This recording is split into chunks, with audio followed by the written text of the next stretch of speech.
Welcome back. Suppose that I have a box here. The force of gravity, or the weight, acting on the box is 800 newtons down. I'm going to put here an XY frame whose origin is in the center of this ring. There are also three other forces acting on the box as shown here in the image. Let's call this one F1, but we don't know its value. But we know that this one is F2, which is 400 newtons, and this one is F3, which is 600 newtons. The angle here is 30 degrees counterclockwise. Then here we also have an angle that we call theta, and we can represent the direction of this vector like this. I'm going to draw a small right triangle here. Here you have 90 degrees. I'm going to put here 4, 3, and here I'm going to put 5. So this is another way to represent the direction of a vector. And keep in mind that the lines of action of all the force vectors, including the force of gravity vector, they all meet in the center of this ring. And now your goal is to completely counter this weight force with these three forces. Essentially what you need to have is this: force vector 1 plus F2 plus F3 plus the weight vector. It needs to give you a zero vector. You already have F2 and F3, both their magnitudes and their directions. And now you simply need to find F1 and theta in order to make this happen. Now this problem can be solved using the tools you have learned already. However, when you have to add more than two vectors, then it becomes cumbersome. There is an easier way to do it. Let me draw two coordinate frames that measure forces. Suppose that I have two vectors. This F2 vector with an angle of 30 degrees counterclockwise, and then I have this vector F3 equals 600 newtons, and we represented its direction like this. You could add them up using the triangle or the parallelogram law, but what you can also do is the following. You can decompose these two vectors into xy dimensions. So vector F2, whose magnitude is 400 newtons, and the angle 30 degrees counterclockwise from the positive x-axis, it can be represented differently as well using its xy components.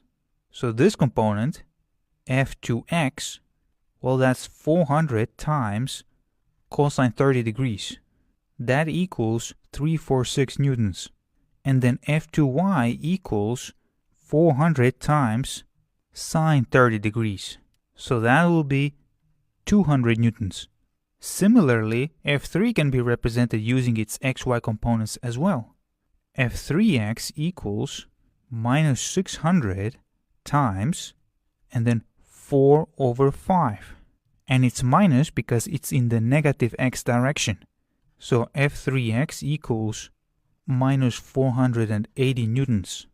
And then F3y equals 600 times 3 over 5, and that will give you 360 newtons. And this is positive because it's in the positive y direction. Now I can write it like this because let's say if you have some kind of angle here, let's say psi, then essentially cosine psi would be this ratio, 4 over 5. Or it would also be the absolute value of F3x over F3. I put the absolute value here because I don't want this minus sign here. Essentially you would have 480 over 600 here. And while the numbers are different, the ratios that you have here and here, they are the same. They are equal to each other. And so if you don't have this psi angle, if you have this format, then instead of cosine psi, you can right away put this one here. And then this one, 3 over 5, well, that's essentially sine psi, which is also f3y over f3, or 360 over 600. Again, the ratios here are the same. And so one way to represent vectors is using something called unit vectors. For example, there is a unit vector that is in the x direction, and we call it I, and then there is another unit vector in the y direction, and we call it j. A unit vector is a vector whose magnitude is always 1. So I equals 1 and j equals 1. Its purpose is to show direction. And so I can take this f2 vector and I can represent it like this. f2 equals 346 times I plus 200 times j. This one, that's f2x. Then this one here, that's f2y. Then this one here, it equals 1.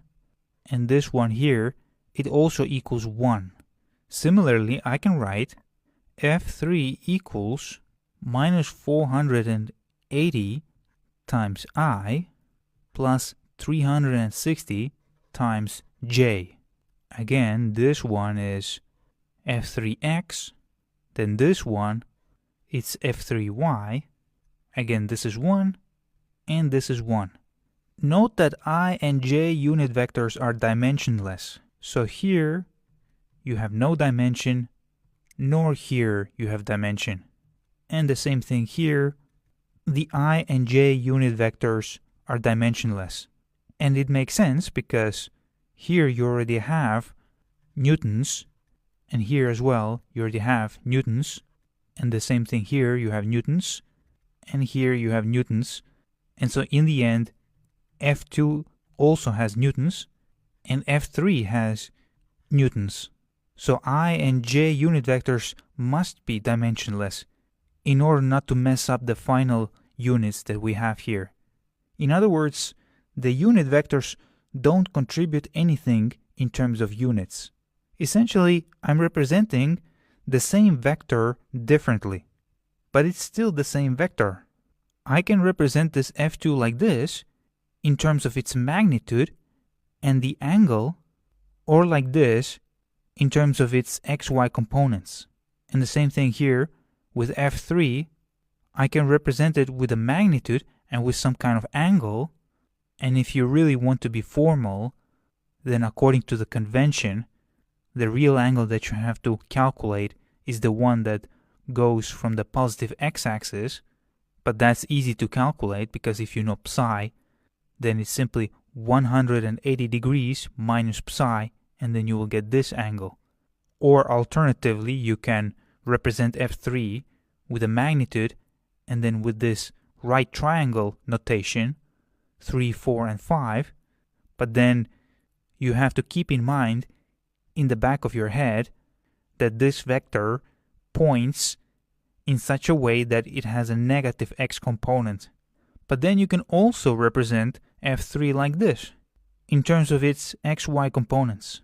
I'm simply representing the same information, but in a different form. That's it.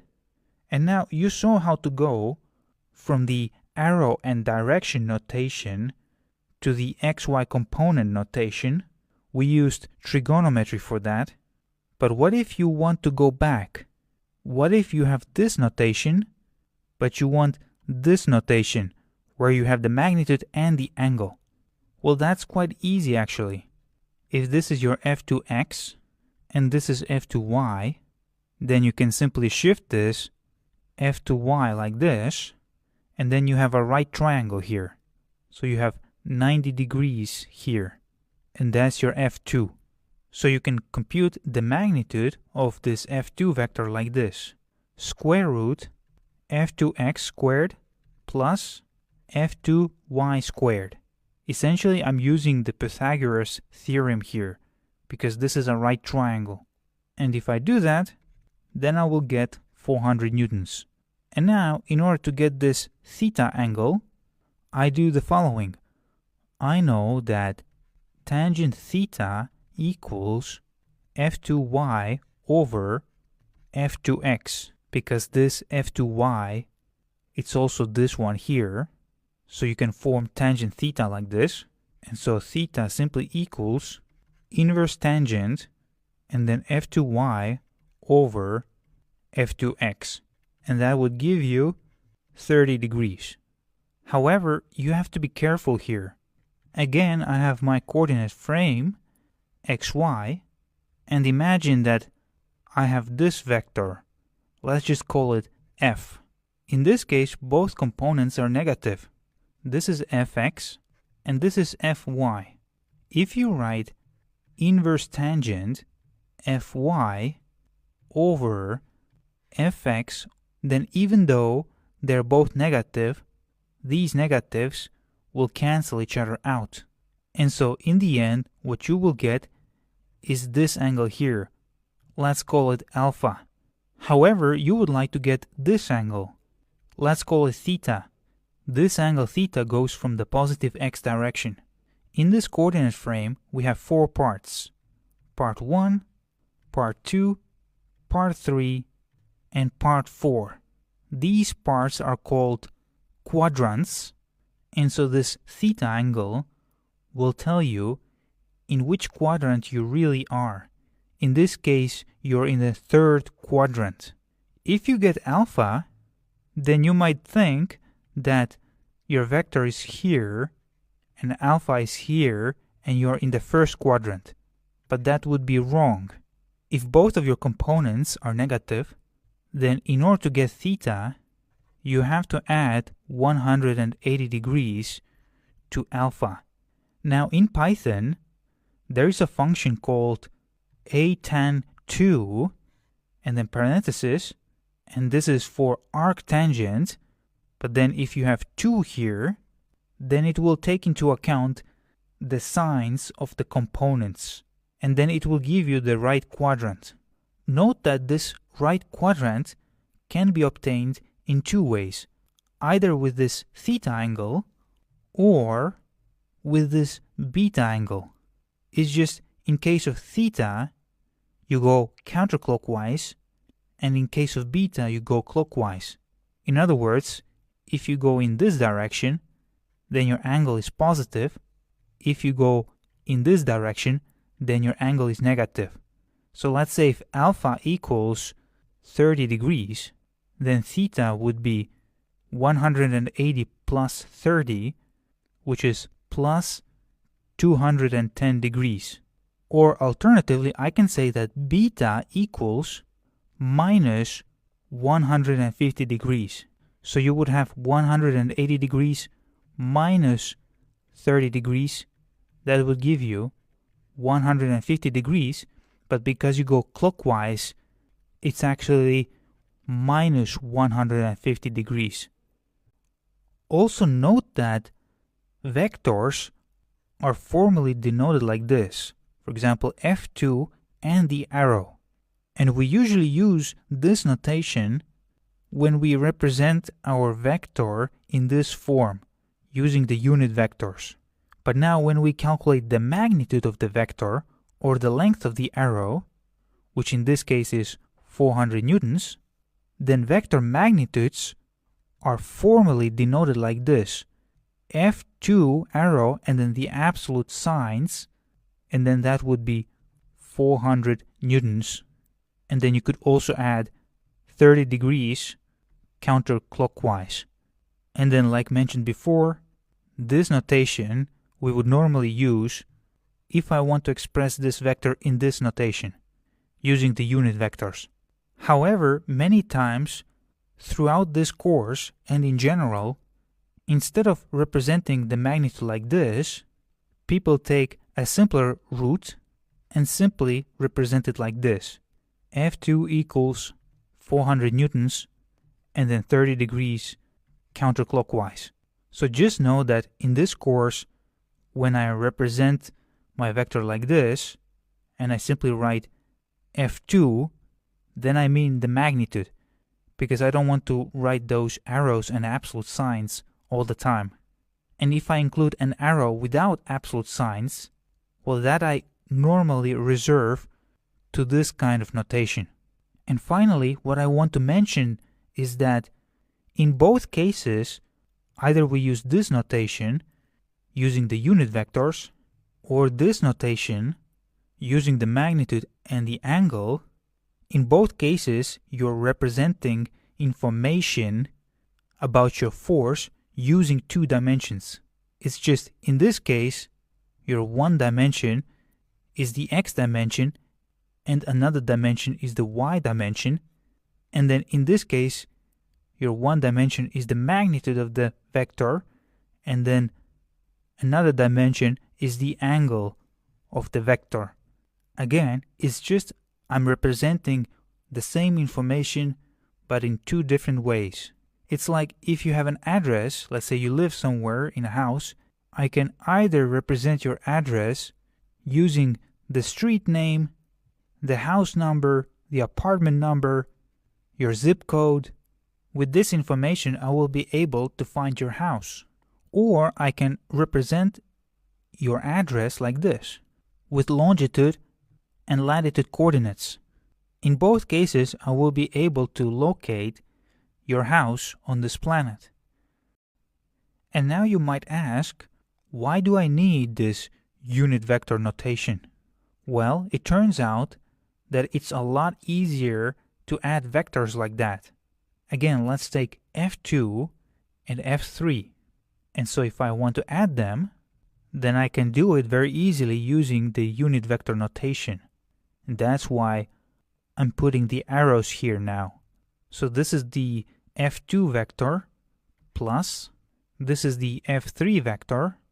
And now what I need to do, I need to add their I components first and then their J components. And so I will have I 346 minus 480 and then plus J 200 plus 360.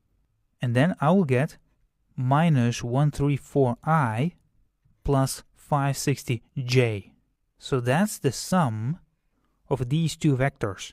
And let's say that now I want to go to that other notation where I have the magnitude and the angle.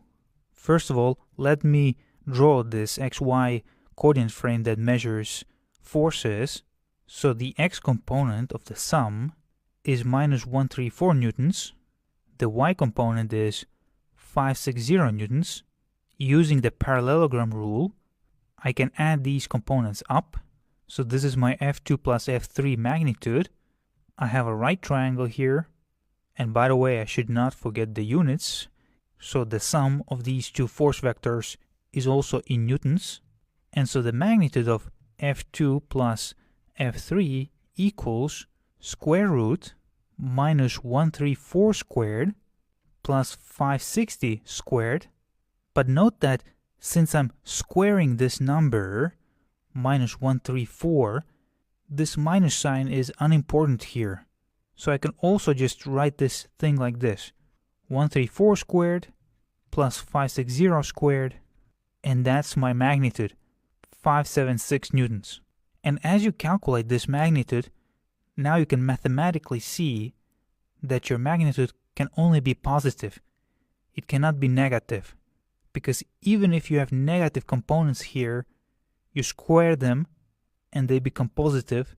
So your final answer can either be 0 or only positive. And obviously, you have a 0 magnitude only if both of your components are 0 newtons. So we have the magnitude, but what about the angle? Well, we would like to get this angle. Let's call it theta. And so what we can do first, we can calculate this angle alpha.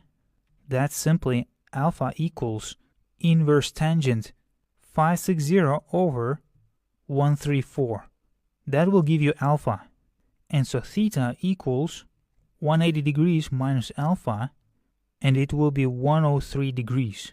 And that's another advantage of this unit vector notation. Or I can also call it Cartesian vector notation. So when I say a Cartesian vector notation, I mean this notation, I and J. And so another advantage of this Cartesian vector notation is that here you don't have to worry about the quadrants on this xy plane. This unit vector notation will tell you right away in which quadrant your vector is. If you see that you have a negative x component and a positive y component, then you automatically know that you are in the second quadrant. And so that's the result. That's the addition of f2 plus f3. You would have also gotten it if you had used the triangle law or the parallelogram rule. However, when you have to add or subtract many vectors, then it's a lot easier to do it using this unit vector notation. If you want to subtract vectors, then it's like this. f2 vector minus f3 vector, that's your f2 vector, minus, that's your f3 vector, and so all that equals, first of all, I subtract the I components, 346 minus 480, and then plus j, 200 minus 360, and so that equals 826i minus 160j. And then you can get the magnitude and the direction of the vector in the same way. You use the Pythagoras theorem to get the magnitude. You see that you have a positive x-axis but a negative y-axis, so you must be in the fourth quadrant, and from that you can calculate the appropriate angle, either going counterclockwise where your angle will be positive, or going clockwise where your angle will be negative. And so, using this unit vector approach, try solving this box exercise yourself. Remember, you have f2 and f3, and you have to find f1 and theta in order to completely counter this weight. So you have to have this situation here. A zero vector simply means that all the components in that vector are zeros. So the zero vector, it really means 0i plus 0j. That's what it means. So good luck with doing this exercise by yourself, and I'll see you in the next video. Thank you very much. Welcome back. Let's now solve this box problem. In order to completely nullify the force of gravity or the weight vector, the resultant vector that you get when you add up f1, f2, and f3, it has to have the same magnitude that this weight vector has, but it has to be opposite in direction. It has to point up in the positive y direction. In other words, using the Cartesian unit vectors, if I say that my weight vector is 0i minus 800j newtons, then f1 plus f2 plus f3, which we can call fr, the resultant vector, it has to be 0i plus 800j newtons. Then fr vector plus the weight vector, it will be I times 0 plus 0 plus j times 800 minus 800, which will give you 0i plus 0j newtons. And so first of all, what we can do, we can take this f2 vector and we can represent it using the unit vectors. It's 400 times cosine 30 degrees and then I plus 400 times sine 30 degrees j. And then f3 vector equals minus 600 times 4 over 5 I plus 600 times 3 over 5 j. And of course, they are all measured in newtons. Now we have to find f1 and theta. What I want to do, I also want to take this f1 vector and represent it using the unit vectors. So what I will do first, I will define another angle here. I'm going to call it alpha. You would agree that alpha equals 90 degrees minus theta.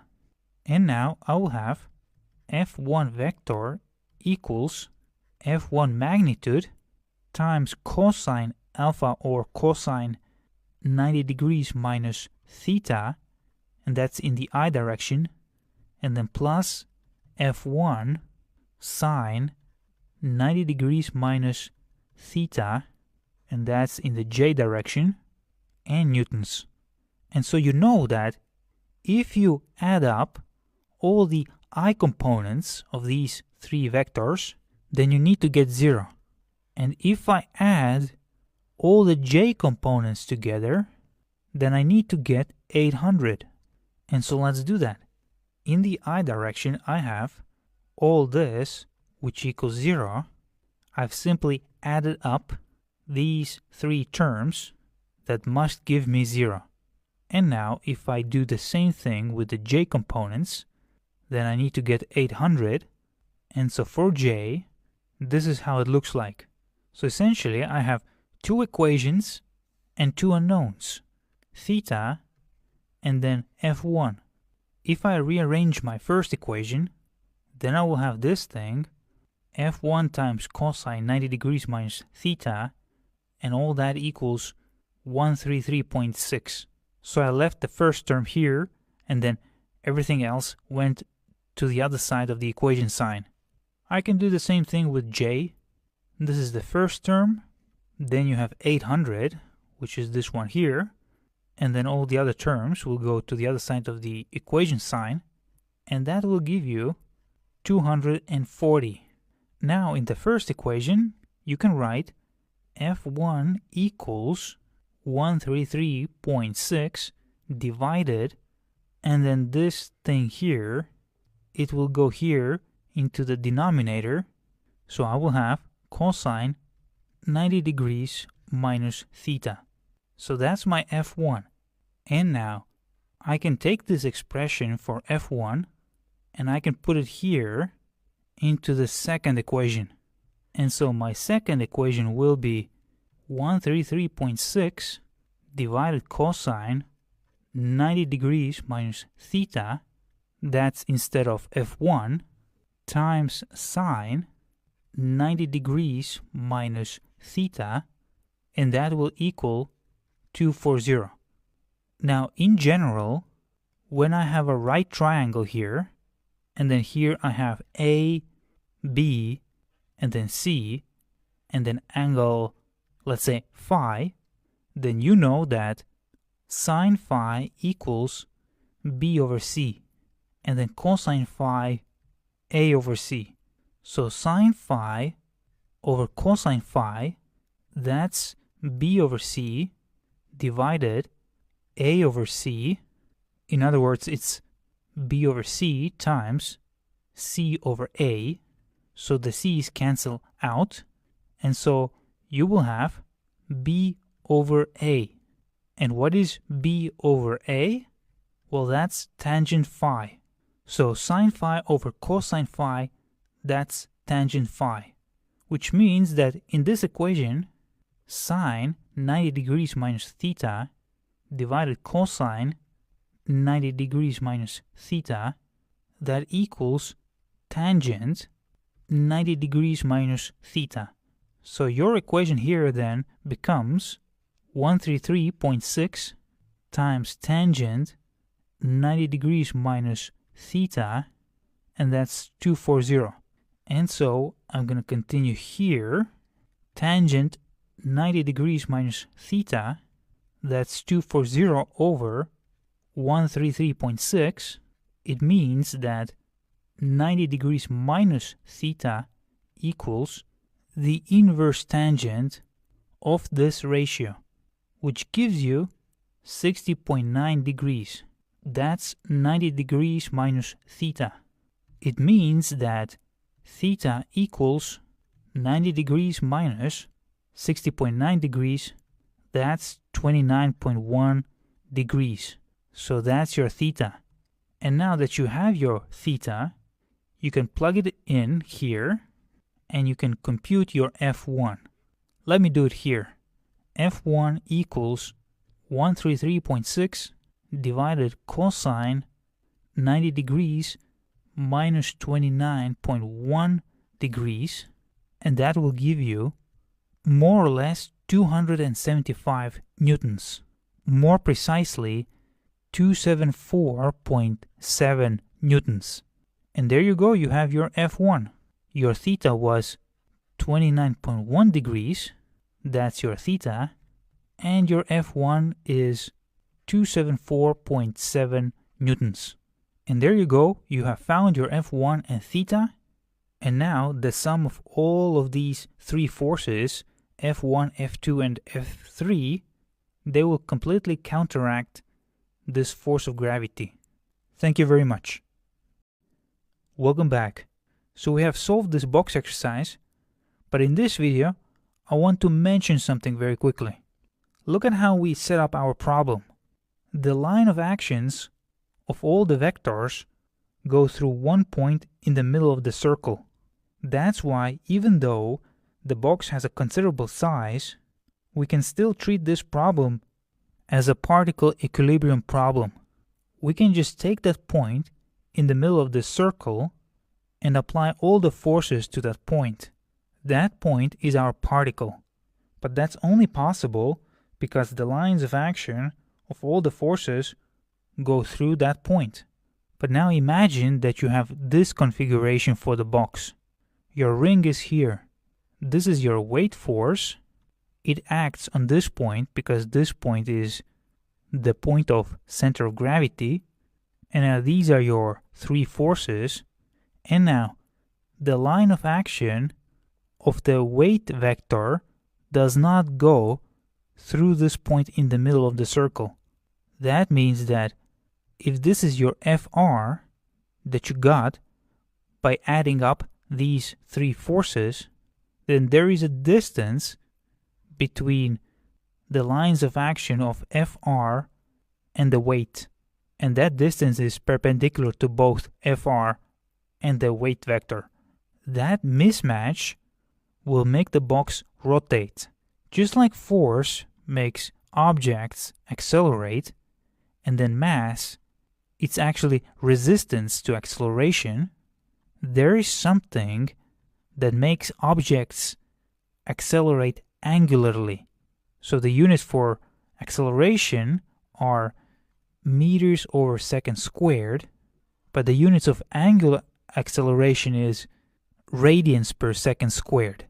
Just like with acceleration, you got it by taking the derivative of velocity with respect to time, and that's why you had meters over second divided by second, which gave you meters over second squared.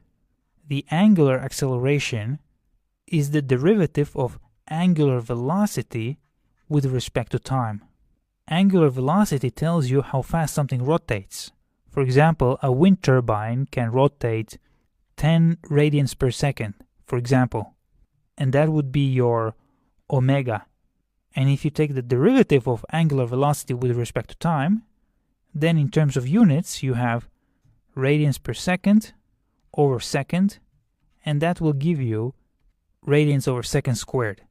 And then this I here, that's called mass moment of inertia, and it's resistance to angular acceleration. And so just like force makes objects accelerate, there is something called a moment that makes objects accelerate angularly. And when you have this kind of situation where you have one force vector up and another force vector down, and then you have perpendicular distance between them, that introduces a moment. In this particular case, this moment equals Fr times d, or W times d. It doesn't matter because they have the same magnitudes. And this moment will make this box accelerate angularly. And to stop the box from rotating, you need to have a counter moment, which has the same magnitude, but which is opposite in direction, which means that moments are also vectors. So let's say that you can represent a moment like this, and so the moment vector would be then perpendicular to the plane of rotation. So this is your plane of rotation, and the moment vector is perpendicular to that. If you have it in another direction, like this, then the moment vector points in the opposite direction, it points down. But again, it's perpendicular to the plane of rotation. Or let's say that your moment is like this, then your moment vector would be like this. Again, perpendicular to the plane of rotation. So as you can see, it also has a magnitude and a direction. And so when you also need to consider moments, then these kind of problems are called rigid body equilibrium problems. And we will treat moments and rigid body equilibrium problems later in this course as well. But for now, just know that in particle equilibrium problems, you don't have moments because the lines of action of all the force vectors go through the same point like I showed you with this ring. In this configuration, there is nothing that would make the box accelerate angularly, and that's why it's a particle equilibrium problem. If you have something that makes the object accelerate angularly as well, then it's a rigid body equilibrium problem. And finally, a good way to determine the direction of your moment vector is to use the right-hand rule. So here, for example, if you take your right hand and you curl your fingers like something would rotate, so you would curl your fingers in the direction of your rotation, then your thumb will point up. So in this case, your right hand thumb would point in the direction of the moment vector. These are your knuckles here, which means that on a 2D plane you can represent moments like this. You have this rotation arrow, but that means that the moment vector actually points into the screen according to the right hand rule, because that's where your right hand thumb would point. And in this case, your moment vector points out of the screen towards you, and also your right hand thumb would point out of the screen towards you. So we're going to leave the moments alone for now, because we still have to work with forces, but we will get there later on in this course. Thank you very much. Welcome back. Let's have one more box exercise. And now I'm gonna change the initial conditions a little bit. We still have the same F2 and F3 vectors, the same magnitudes and the same directions, but now I'm gonna say that the magnitude of F1 equals 500 newtons, and theta, let it be 20 degrees. So my question to you is, what's the magnitude of the resultant force when you add up F1, F2, and F3? And then the second question is, what's the direction of Fr from the positive x-axis? Before you start solving it, I want to mention one more thing about vectors. We can describe them using unit vectors. For example, F2 vector equals 346i plus 200j, and then F3 vector equals minus 480i plus 360j, but you can also represent them like this. F2 vector equals, and then you have this column here. Here you have 346, that's the I component, and then here you have 200, that's the j component. And then F3 vector equals minus 480 for the I component and 360 for the j component. And so F2 vector plus F3 vector, that's this column, plus this column, so you will have 346 minus 480, and then 200 plus 360. And again, that gives you minus 134 and 560 newtons. This here is the I component, this here is the j component. So this is just another way to represent them. You can try using this notation in the second box exercise. And if you're really tight in space, then you can even represent vectors like this. F2 equals, and then you have a row vector, and transposed. And then F3 equals, again you have a row vector, and transposed. When you transpose row vectors, then you get column vectors. So good luck with the problem. Try solving it yourself first, and then I'll see you in the next video. Thank you very much. Welcome back. So let's now solve this second box exercise. You already know what f2 plus f3 is. That's this one here. But I need f1 plus f2 plus f3. I know that the magnitude of f1 is 500 newtons, and I know that theta equals 20 degrees. So how about I define another angle here? I'll call it alpha. That's from the positive x-axis. I know that alpha equals 90 degrees minus theta. That's 90 minus 20. It gives me 70 degrees. And now I can decompose my f1 vector. Since I know my alpha, which is the direction of f1, and I know its magnitude, I can write 500 times cosine 70 degrees, that would be its x component, and 500 times sine 70 degrees, that would be its y component. So that's f1. And I already know what f2 plus f3 is. It's this one here. So I'm just going to put here plus, and then this sum. And if I add everything up, then I will have 37.4 and 1029.8 newtons. That's my FR. And now to get its magnitude, that's very easy. You use the Pythagoras theorem. 37.4 squared plus 1029.8 squared, and then I square root it like this. That will give you, more or less, 1030 newtons. You can see that both of its components are positive, which means that this FR vector lies in the first quadrant. And then its direction from the positive x-axis is the following. Inverse tangent, and then 1029.8 over 37.4. So the y component divided by the x component. That gives me 87.9 degrees. And so if this is this ring here that I have here, then this would be my FR vector. This is its magnitude. And then this is its direction. Phi equals 87.9 degrees counterclockwise. As you can see, it's a lot easier to add vectors when you first decompose them into its x and y components. Thank you very much.